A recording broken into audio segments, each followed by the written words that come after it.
अब नाजरीन, अदालतों में रोला पड़ा हुआ है बहुत, जो जस्टिस जहांगीरी के साथ किया गया इस्लामाबाद हाई कोर्ट में। चीफ जस्टिस डोगर ने जो किया, वकला बहुत सख्त नाराज हैं, वो एहतजाज कर रहे हैं, बाइकआउट कर रहे हैं।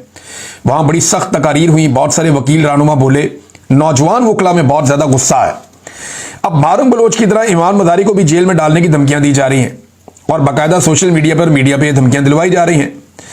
तो ईमान मदारी ने कहा जी, रियासत जो कुछ भी इस वक्त हो रहा है उसके ऊपर उन्होंने अपनी आवाज उठाई और अस्करी अदालतों के बाइकआउट के ऊपर उन्होंने जोर दिया। उन्होंने कहा जी, ताले लगाने पड़ेंगे, सड़कों पे आना पड़ेगा, अब कोई रास्ता बचा नहीं है।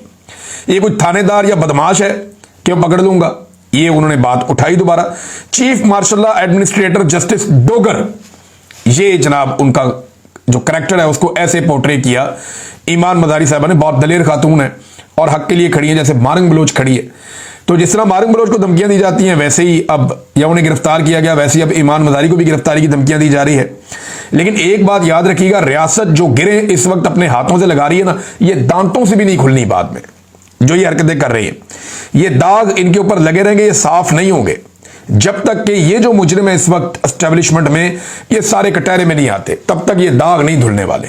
अच्छा नाज़रीन, एक और खबर है, तजारती खसारा पाकिस्तान का बढ़ गया है और खबर यह है कि ये जो अगस्त का महीना अभी गुजरा है, इस महीने में $2 अरब से जायद का पाकिस्तान को बरामदात में, यानी पाकिस्तान की जो बरामदात है उसमें कमी हो गई है ना, 10% मजीद कमी हो गई।